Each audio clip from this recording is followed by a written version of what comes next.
Well, hello, this is fabulous. So, we are in this wonderful series about creating New Earth and New Earth communities. And I'm really excited to welcome today my cohort, colleague, co visionary of all of this, Aisha DeLoon, and she's going to join us today.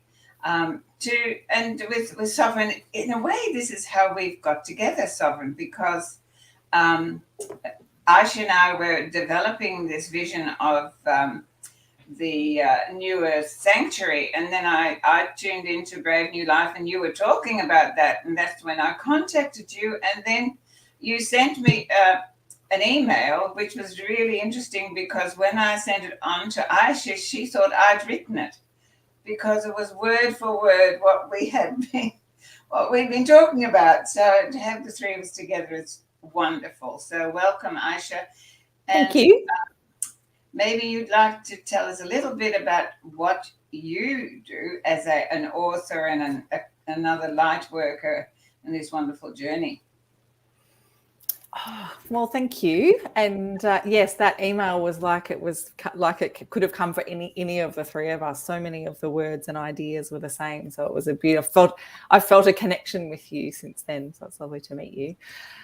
I would describe my work as a homecoming to truth. So similar to a midwife, but rather than birthing a baby, what I help my clients and students, and even those words are starting to feel really weird, but what I help the people that come to me with is birthing their authentic self. So I feel, to me, we are all here to contribute our own instrument and our own music to the orchestra of life.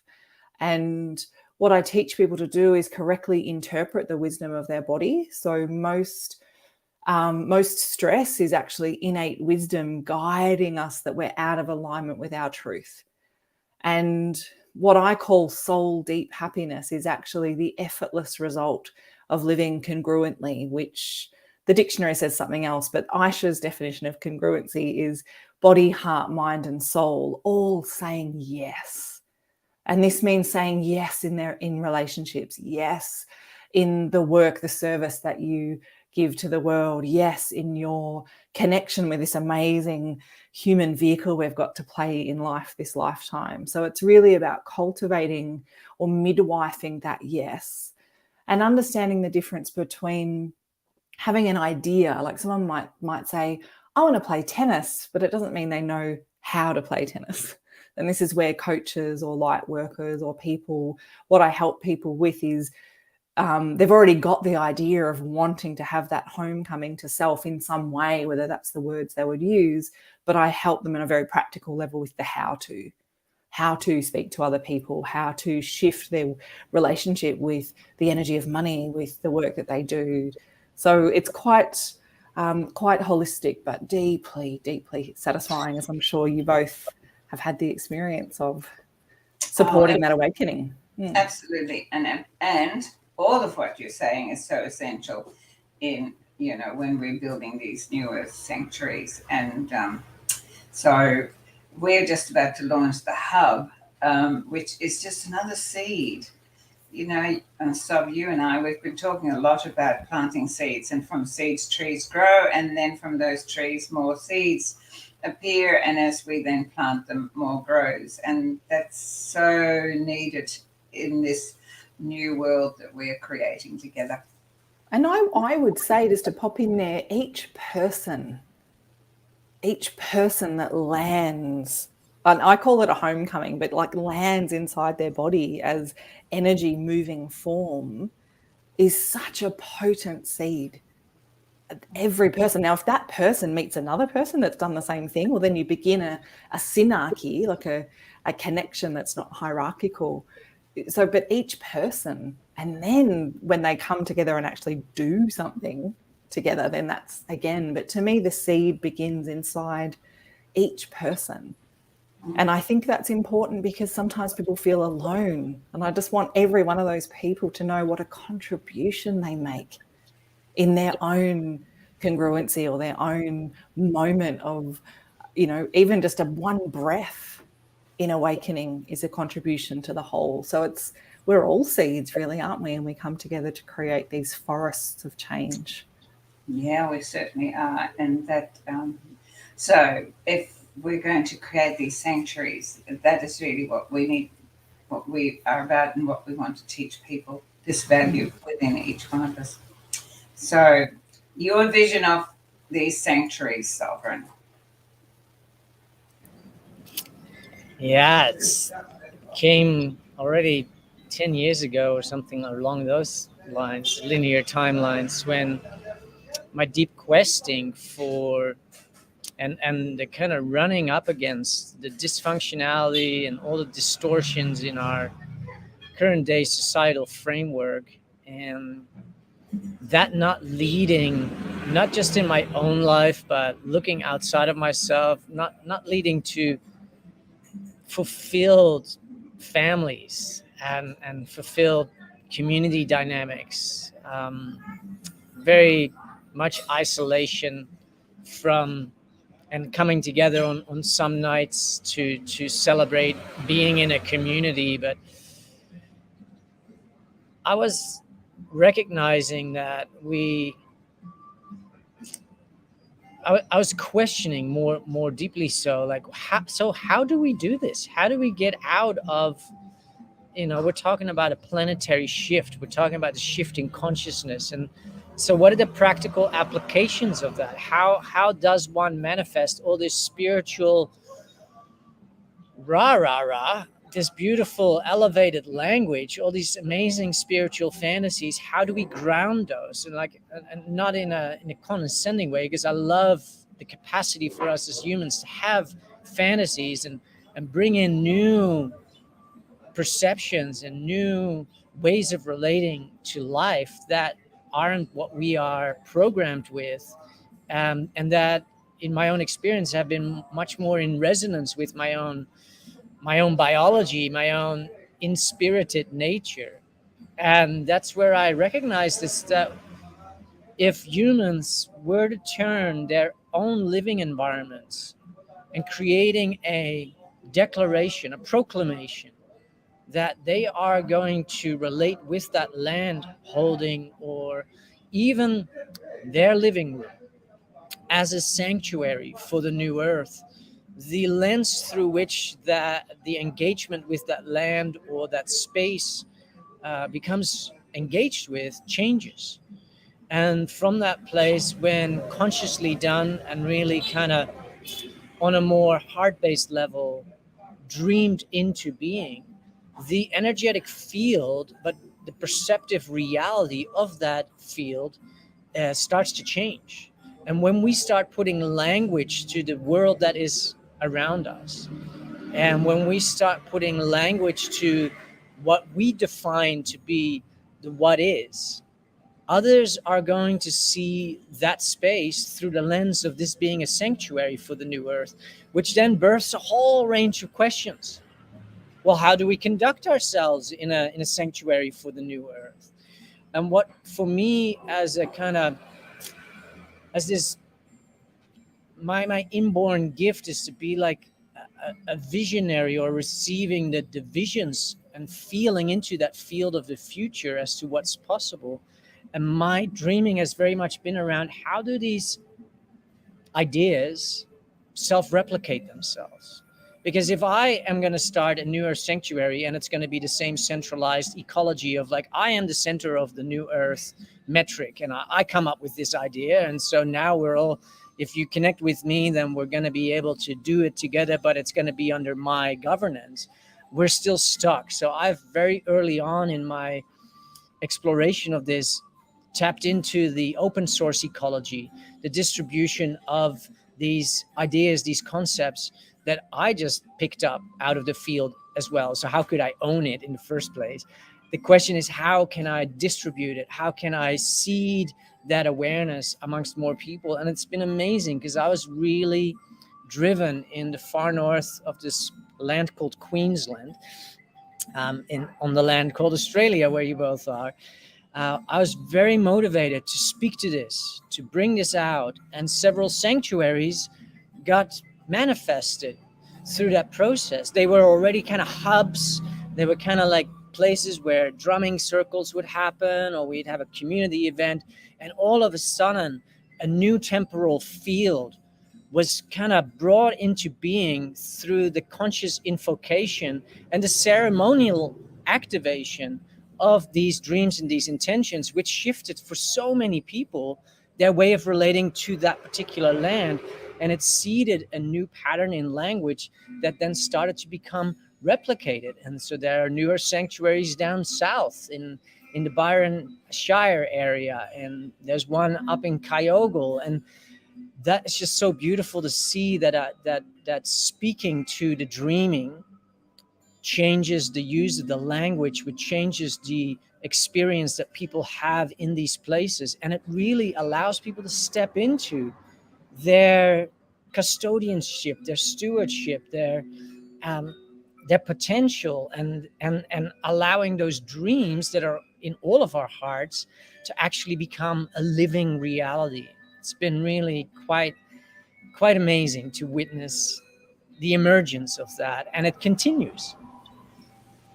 Yeah, I just know that what we all have in common is the practicality of it all, because what we've been talking about is it's all good to talk about it and to have it as a dream, and dreams are great, but until they actually are earthed and they're planted and they started to seed, they start to germinate, and they stay dreams. And where humanity is at the present time and where we are in the cosmos, and the uncertainty that that is most people's lives, it is becoming more and more essential, and people are looking for places that are sanctuaries. And a sanctuary is a place where we feel safe, where we feel that we can allow our heart to be seen. And when we think about how much of our lives, we've created masks that are acceptable and that we can present to the masses. And I see it every day, and I know with Aisha, and we talk about bringing people home to their innate self and their heart. That means vulnerability. That means that they become almost at risk in the old way of thinking. And of course, in these sanctuaries, we then bring home to ourselves and to each other that this is the natural way to live. This is bringing humanity back to nature, and this is really where you and I are constantly bringing it back to that, to syntropy and the human ecology of where is humanity heading, and how can we support that with our knowing and with our visions and our intentions. And so I just get so excited when I see that more and more people are talking about having these sanctuaries, and I'm really interested in how is that now practically, as you say, applicable. And our community is definitely, in the process of doing that. And we met a couple of our community last week, and I'm sure that some of them will turn up again. And it's an activation. It's, yes, we come home to ourselves, and yes, we find ourselves, but then it is also to bring that forward and to activate that as a ratio, as a different means, an alternative. I keep talking about, if there's no alternative for people to turn to, people will never get out of the matrix. And I see these sanctuaries, as you say, you start them within yourself first. And then you start them in your home, and you start them in your community. And so it grows, the seeds grow, and they create more seeds, and it expands, as you're saying. And that to me is what makes it so exciting to be alive right now. And so Aisha and I, of course, have had this vision of creating a sanctuary down here on the Mornington Peninsula. And what I thought, well, yes, we need land for the big dream, but can we not start now? And that's what we've been doing. We are actually creating the action of a sanctuary in a small way, although it's growing every day. And what I see emerge is a whole new human. I remember Barbara Marx Hubbard was always talking about the new human, and we literally are becoming the new human in these communities because a sanctuary is a safe place, and in that safe place, we see these humans. They're becoming themselves, and it's just a beautiful thing to observe. So.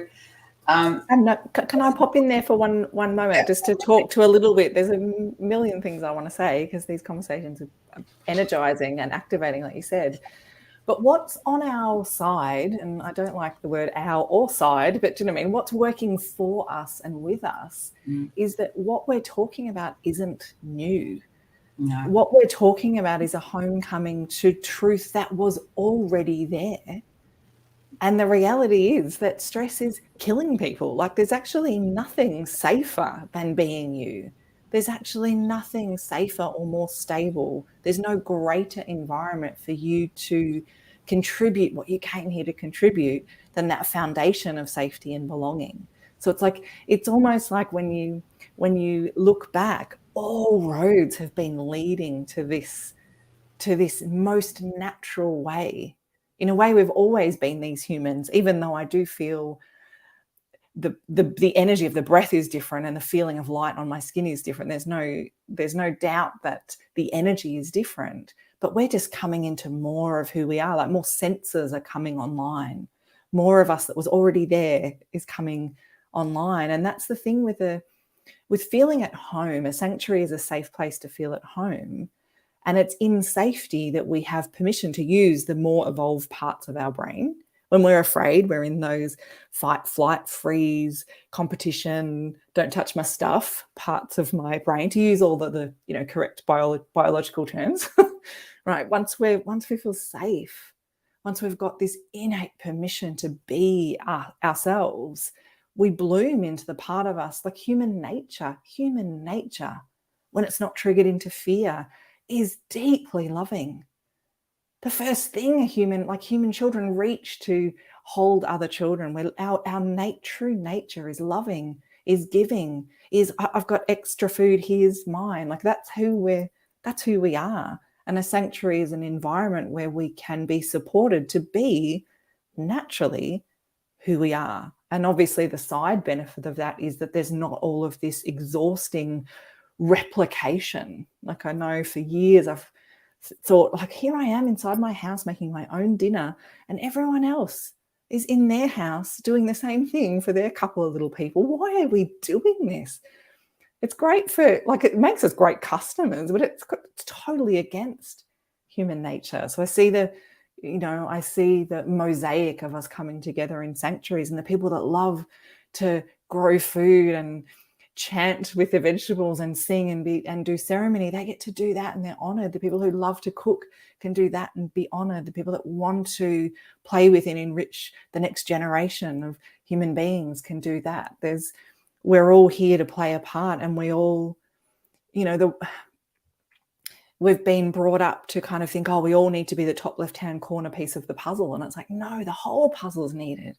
All of us are needed in these sanctuaries. All of us, when we're home in our own vehicles and we're safe, we get to be who we are. And I just think there's nothing more natural than that. And so then once people get it, it can be easy.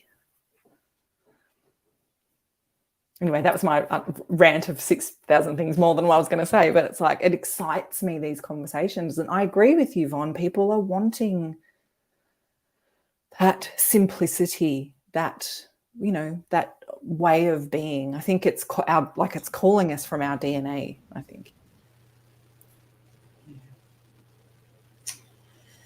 Yes, I think that's very true, because we're being altered in our DNA because of the frequencies that are changing, and that's what's so amazing to watch. So they've tried a lot of things. I think the essence, it's like the loving intelligence and intelligent love of our energy, to quote Joe Dispenza, is so much more powerful than what anyone thinks they can do with the tiny bits of us that are matter. You know, there's an amazing quote by a physicist that I used for my first book, where if you took the human body and you made it the density of a neutron star, which is like the most dense material in the universe, the human body becomes the width of a single human hair. And the rest of us is energy, intelligent energy that stops our electrons from just flying apart and doing something different. So yes, things are done. Do you know what I mean? I'm not dismissing what gets done to the body, but it's so important to remember that the body isn't us. You know, that the energy of who we are is, I think, unstoppable in a beautiful way. Come on, so you must have a response to that. You're muted. Yay. Yeah, so wonderful. And so it's so great to have these conversations and to hear things again, and yet anew, in how healthy these reminders are for the mind to go through a reprocess. I mean, like, yes. And also the recognition that I've come home to such a degree that I often forget where other people are at. And that's because I'm no longer tied to the life that I was living, where I was operating under the ethos of I have to, life is suffering. If I suffer, then I get, then it has meaning. It takes a lot to still, for me, be in the flow and in the glow of life unfolding, because I don't have any suffrage going on right now. And I feel that in relationship to this world where I can imagine people are still, quote unquote, stuck in, is to speak to the availability of the original metric that we all got kind of lured away from and programmed out of perceiving the magic, the beauty, the mystery. And that's something that's really available.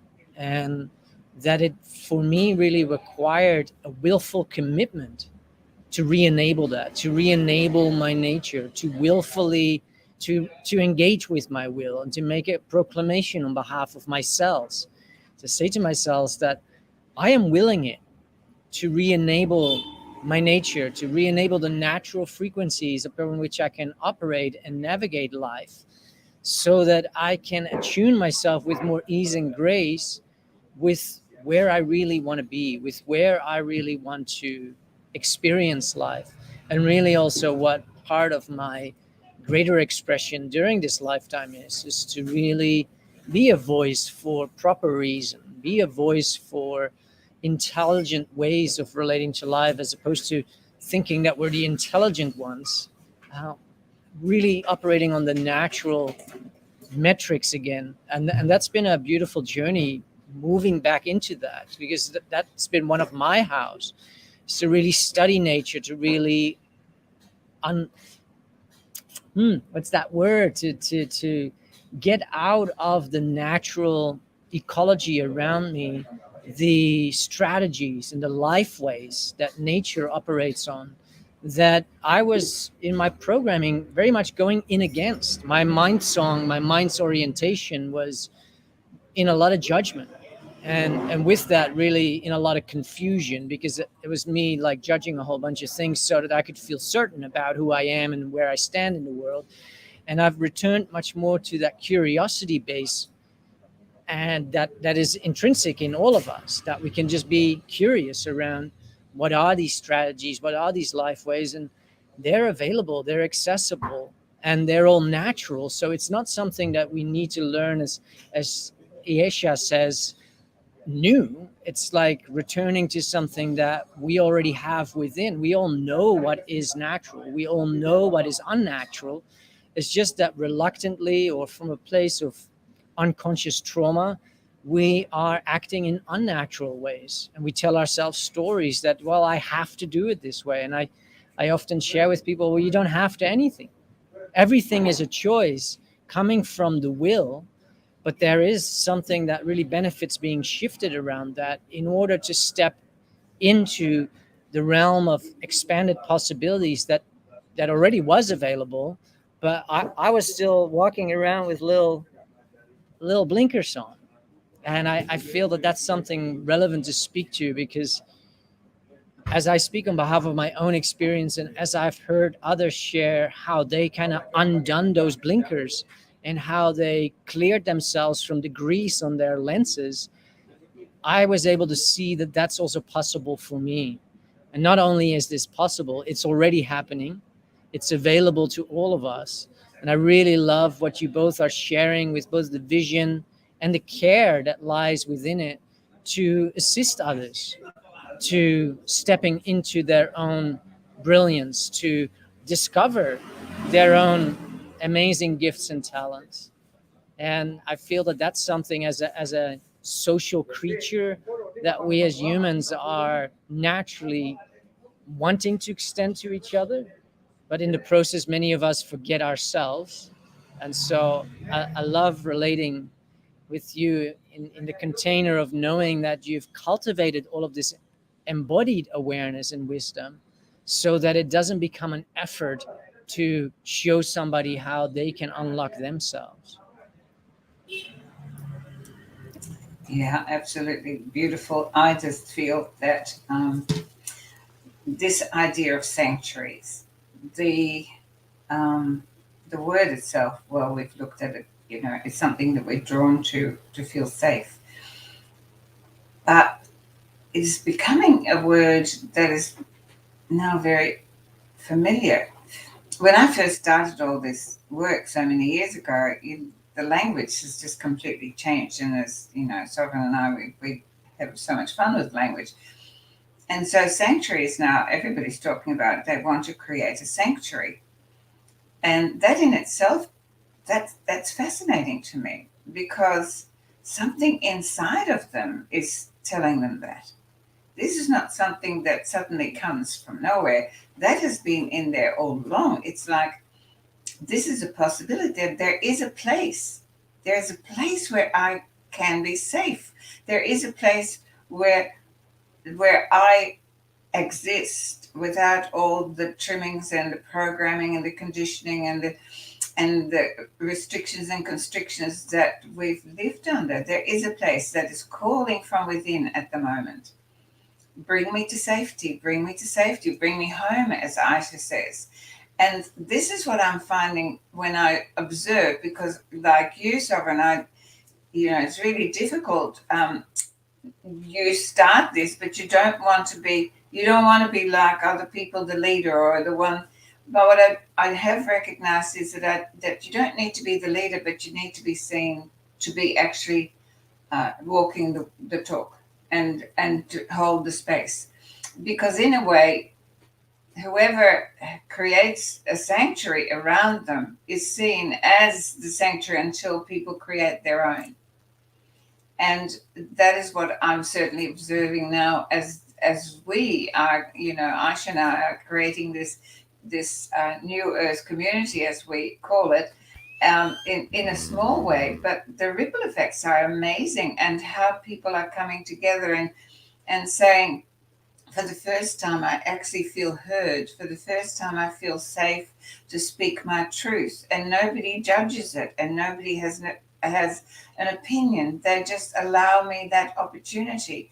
And so these are the foundations of New Earth communities that I see everywhere. And this series is about encouraging people to create that where they are. Because so many people are saying, oh, when I have land, I mean, Aisha and I, really had that song for a while. Look, the request is out. The request is out. Sacred geometry of the life delivery system. The land is a divine timing, but we didn't wait. We started to create it now within our own communities, with our people that came to us, and they're drawn together. And so, yes, if divine timing, and when divine timing, not if, when divine timing comes and there is land available, the tree will grow bigger. But we have all these beautiful saplings that are growing at the moment. And so we could plant a forest.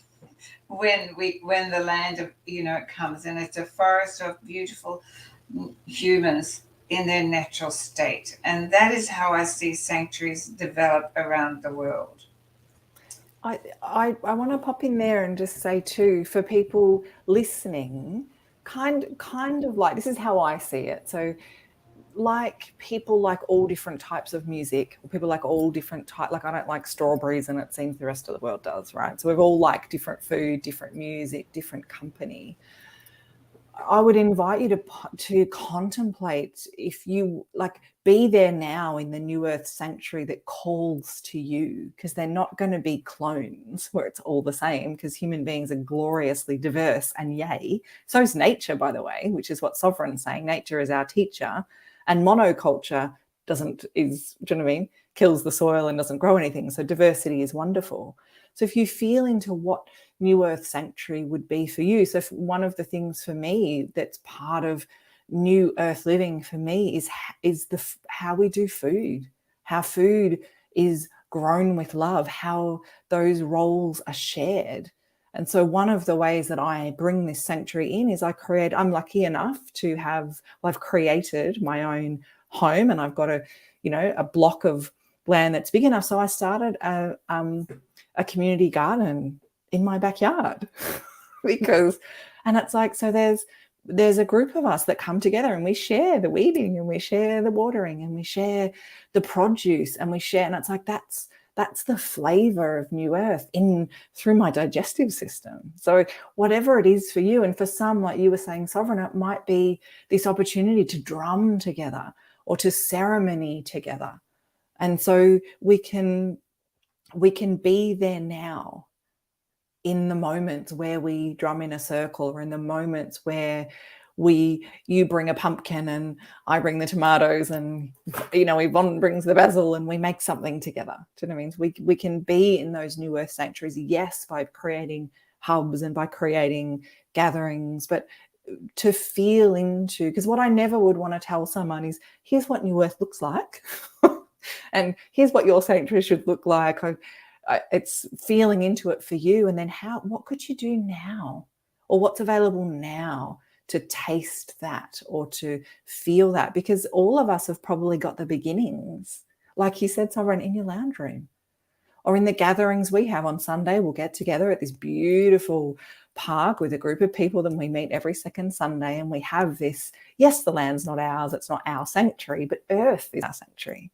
So how can we create the gathering so we're not living in that old paradigm of if then, or when then? It's that beautiful homecoming, not only into truth but into right now. And there's always something to do. We don't need to wait, or there's always something to feel.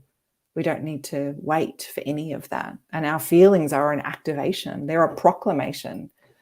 As you were saying. And I love how you said, speaking to yourselves, the I am. It reminded me of the I am discourses, actually. It's just beautiful to hear. We're so powerful, all of us, so naturally.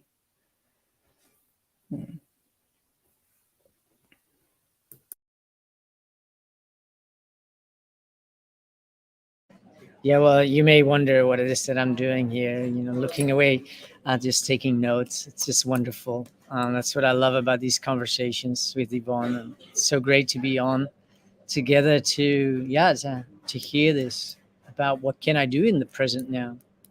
Because it's really about cultivating that feeling, which seeds the nutritional requirements for any of these visions to actually come into manifestation. And it's about feeling the feeling of what that feels like, what that looks like. And then also looking at, I'm imagining somebody living somewhere in the city and what they can do now. And they can just drop into that meditative space and they can just proclaim, like, you know what, this room that I have, I'm gonna declare that this is going to be my sanctuary. And you know what? Currently, it's my living room, and it's also my dining room, and it's also my lounge area. So for a Thursday afternoon and a Monday morning, I'm going to see this and experience this as my sanctuary, so that it shifts what we dream in that space. It shifts what we feel into that space. And as we feel into the space, we are emanating a different dream, and we're able to expand and build on that. And I really love what I heard around the sense of homecoming, that is something that many are looking for. Many have houses, many have places to live, and yet the archetypal value of home, and the home from within, the homecoming within, the being at ease, the coming to a place of peacefulness and restfulness, and not this continual stressful having to, out of anxiety, out of scarcity and lack. That's a beautiful journey. That is really the journey for most of us that is available. And what these sanctuaries can create is this, like, this amazing place where we finally can really be held, and be held in the energy of what that represents. Yeah.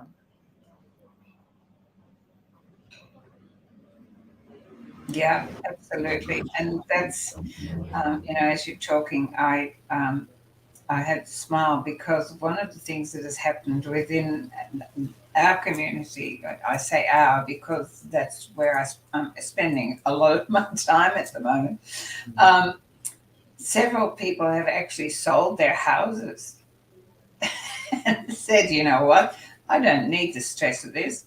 And they've just packed up and they've bought a camper van or whatever you call it, or a mobile home, and they're parking it somewhere, and they are as happy as Larry because they're coming home to themselves, and they realize that their home isn't the bricks and mortar that everybody just slaves themselves for throughout their whole lifetime, because somebody told them that having, owning your own home, that's success. That's the best thing you can do in this lifetime.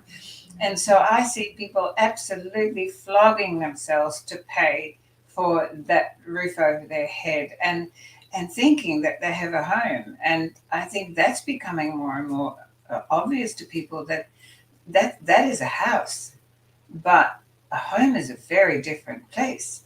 And when you start to come home to this innate self, and you take that everywhere. And I've often said, when people go through disasters and they get so upset because they've lost everything, they've lost their houses, and yes, they've lost their belongings, and yes, I'm not saying that that's fun. No, that is tragic and absolutely to be grieved over. But then to think, I've lost everything. I've always known that wasn't true, because if you're standing there, then you've got everything that you need to have to create it again. So, and that realization that as long as I'm alive and there is this life force within me that's calling me forward, then there is life to be lived, and it needs to be lived in its fullness. And we cannot live that in its fullness when it's constricted. So being in a sanctuary where we set free this innate, and whatever that is, that is just it's such a wonderful experience for people. And that is, and as Aisha says, it can look any shape or form. I know that Shay's talking about calling in someone next week to talk about what they're cultivating on the land up north, and that there was somebody in the Brave New Life that suddenly popped up and said that she creates compost, natural compost for people, and I went, really? And so that she's creating a sanctuary of beautiful soil and richness where we can grow beautiful food and we can share with each other. So there are so many different ways to come home. Within each one, we talk about it every week, within each one is that seed of creation. And when we set that free and we find the soil, and that's what I see as a sanctuary, is find your soil where your seed can explode into everything that is possible for it to become. Now, that is, for me, is really living in the new earth and living a life fulfilled, as we talked about so much, um, rather than a life that with the have tos and the musts and the pressures of the old ways. And that is something that Aisha and I very much have in common. And I So think one of the big, sorry, no, go ahead. one of the big traps of that old way is the idea that there's this fixed version of self, or this is this fixed moment in time that's kind of how it's meant to be. And as earlier incarnations of my work, people would come along and they'd be like, I just need to get back to blah, or let's say life's fallen apart and someone's gone from having the house to and the partner and the this and whatever to not having the bricks and mortar and not having the partner, and they think the idea is to get back to, as if when I was in grade 3, I had these shiny red shoes, and if I could just get back to fitting into those shiny red shoes, life would be great. And it's like, you know what, you've outgrown those shoes. And that's, again, nature teaches us. When we look at a tree in winter, we don't go, oh, it's broken, cut it out the ground. It's like we go, oh, it's in deep rest. Imagine if we could all learn how to do that.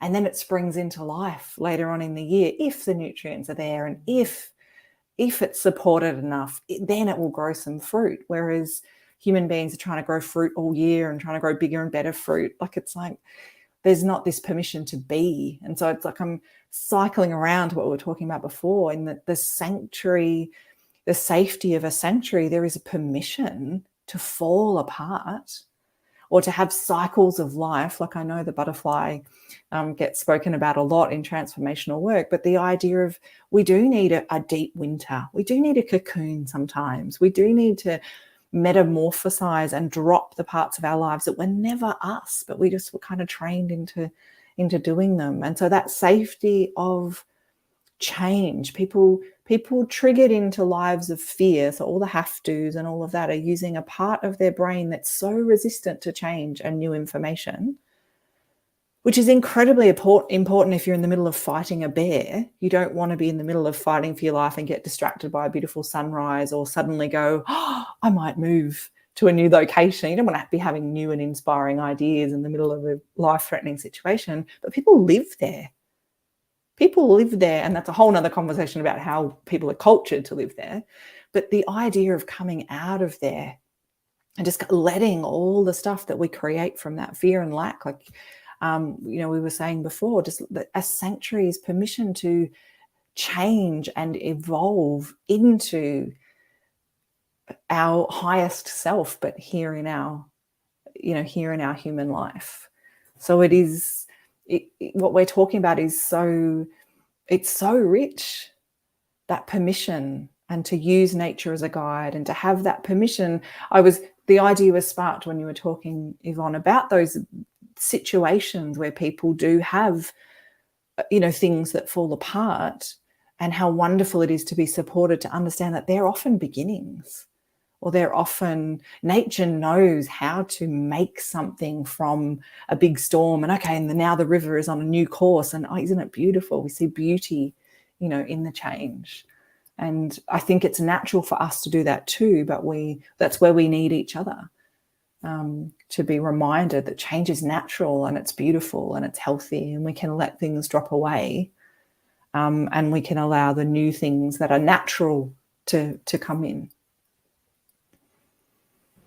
Yeah, intrinsically in the proclamation of a sanctuary, there's a lot of free setting, so to speak, that occurs. And what I perceive is something that's really relevant around using this new language is that we actually reclaim what was originally ours. We all went through education, and somehow we've been programmed with this idea of teachers and how we learned things when we learned things, that's then setting us on the course that's That's the vocabulary that you're going to be using, because that's what you're programmed with. And none of the syntropic language and none of the syntropic ways of relating to life have been part of that formation process of our neurological functionings in relationship to reality. It wasn't never about relating to life.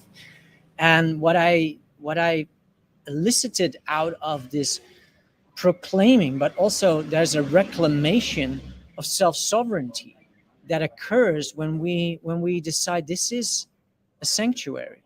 Because what we do as the masters that we innately are, we say, I am the creator of this energetic field. I am the invocator of the energetic parameters of this field. So with that, a sanctuary goes beyond the space of a home. You can say, I have a home. And I say, well, define the parameters of that. And most people would say, well, it kind of starts at my driveway, I suppose, but it's really actually my house, or it's really my bedroom, or it's a feeling inside. But a beautiful thing about a sanctuary is that it's a field, and it can be very small.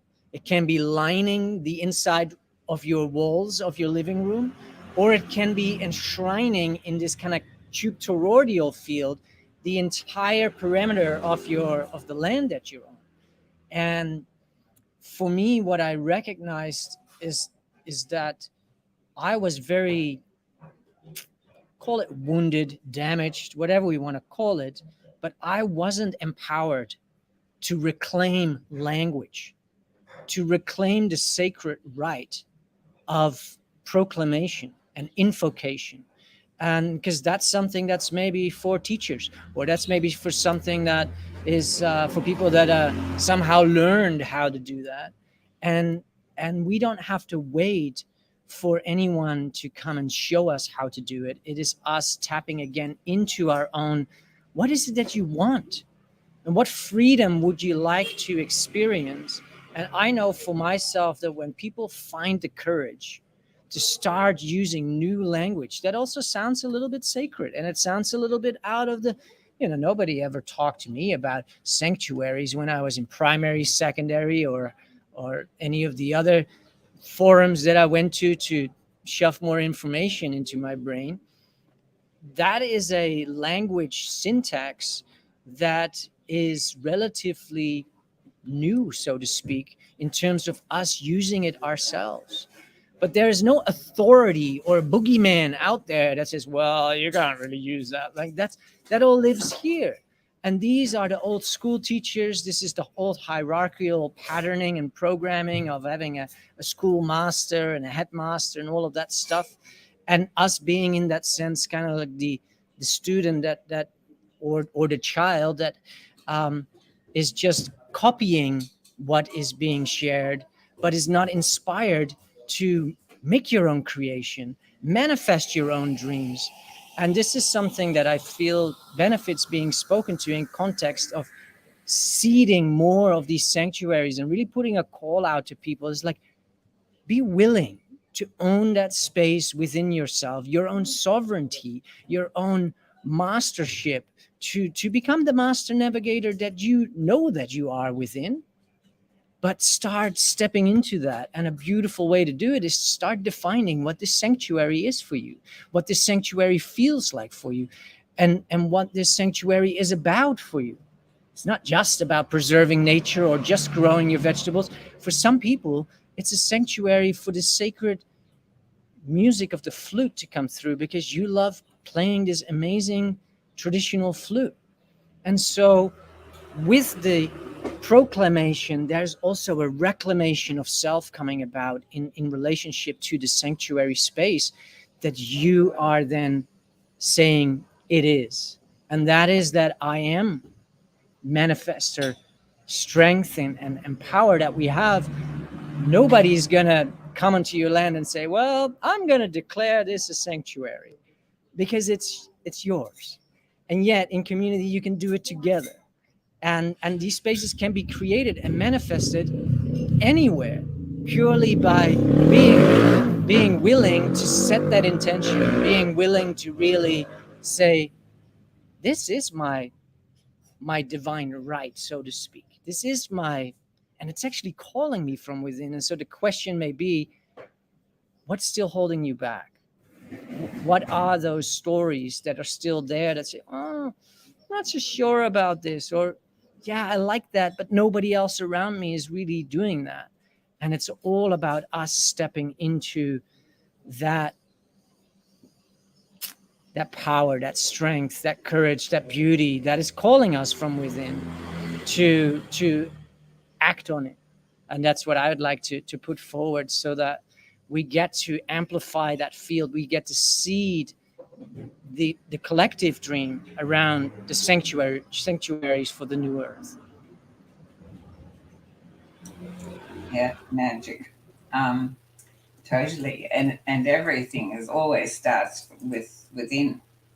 And I just see you asked the question, what is it that stops us from being that and knowing that and activating that? And of course, well, we all have learned that is, the way we're conditioned and programmed over the eons, and that is what we're now rising out of. And for me, it's always been this inner knowing that there has to be a better world, there has to be a better way. But everyone knows that inside. That's not new. There isn't a soul on this earth that is living in a human form that doesn't have within them that knowing. There has to be a better way. The problem has been that we have been schooled to be so busy, and I think I wrote about it today, so busy with the art of living according to other people's standards and their visions and their needs, that we haven't given ourselves that moment, that time to be in sanctuary, to be in a sacred space where we allow that inner voice that keeps saying, there's got to be a better way, there's got to be a better world, there's got to be a better me. We haven't been given, or we don't give ourselves that time. We are so overwhelmed with external input of whether we're a good person or a bad person, or a tall person or a short person, or a red person or a green person. And our whole life is about living up to a picture that keeps us stunted, that doesn't allow for this innate seed to be planted and germinated. But as Aisha said before, this isn't new. We come into this form as a beautiful life force of creation for the purpose of creating. But as soon as we get here, that creation is stuck in a box. And that what we're going through today is to break the size of the box forever. Yeah. And I want to break the name of the seed. It's like we're not muck seeds where you get the same, seed everywhere in the world, and that's, totally dissatisfying. Hey, I keep thinking about the geologists of the future that are going to come upon these yellow things going, what? Who were these people? I know. It's like we're here. The seed is yours. And I was just thinking while you guys, both of you were talking about, we are just remembering you're a creator. And what you are here to create is going to be different to what I'm here to create. So if you want something and you're like, oh, it doesn't seem like anyone else around me wants that, yes, you are on the right track. If what you want seems to be an exact replica of what everyone else wants, well, then maybe that might be time to stimulate some self-inquiry about how real is what you're wanting, how deep is it? So it's like, imagine like your favorite artist, whatever form of art, right? I'm thinking of painting. Imagine if they stopped at every stroke and turned around and said, do you think that's the right color? Do you think it's enough? Is it long enough? Is it this? Do you think this? There would be no paintings.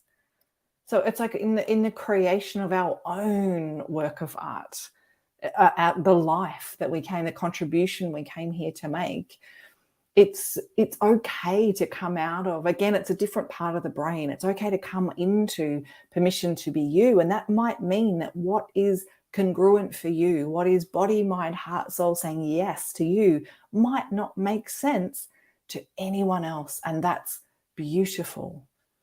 And it's perfect. And it doesn't mean it's any less valid, because your seed, our seeds are individual, even though we're all part of the same orchestra. The orchestra's got different instruments. And I think it's really important to remember, we say we're creators. So it's not new, that's not new language. But I know, speaking for me, I can still go unconscious with that, or forget it, or not necessarily embed it into everything. So I just wanted to remind people that are listening that you are a creator, and what you're here to create may look like, sound like, feel like nothing that's been created before. And I welcome it, whatever it is, whether I'm going to self-select into playing with it or not. It's one, diversity is what makes nature sing. So create away.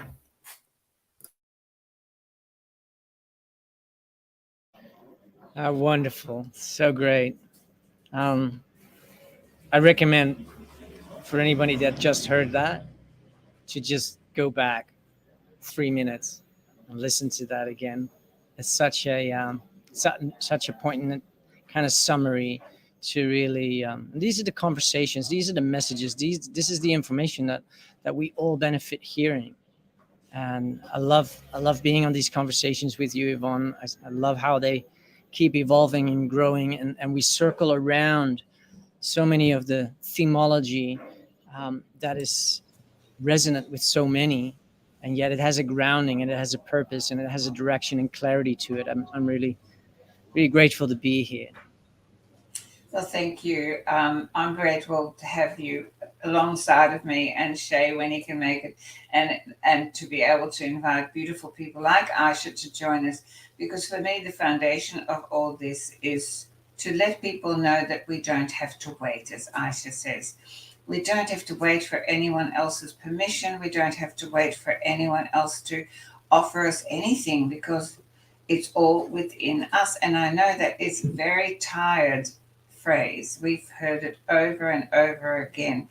And if you're not experiencing that as yet, it actually can become a burden as to, well, if it is within me, why the hell am I not feeling it, being it, experiencing it, okay? Well, that is probably because you are still coming out of this fog of illusion that you are anything other than nature, and that nature never makes a mistake. You are perfect exactly as you are, and within you lies a life force that knows the way. And when you learn to trust in that life force and you allow that to show you the way, then you'll find your sanctuary, no matter what it looks like, and you don't need anyone's permission. And so that's why we're doing this series, to really encourage people to find the courage. And in the communities, that is what we nurture, that courage to be the urinate self in all of your glory and sing your song. That's the new earth to me. So thank you for this hour, and thank you, Aisha, for joining us. It's been a delight. I really love working beside you and sharing this dream that we have together. And that's another thing. You might think that we think alike. We don't. We are two totally individual seeds, but we're coming together because in the orchestra, when we fine tune ourselves, and we are, we then can make beautiful music, and that is really what's happening. It's companion planting. Yes, so we take different things from the soil and we support each other, but we're different. Yeah, I love that, and thank you, and so as always, thank you. Great. Thank you. Thank you. Until next week. Until next week. Let's keep creating sanctuaries. Ciao. Bye-bye.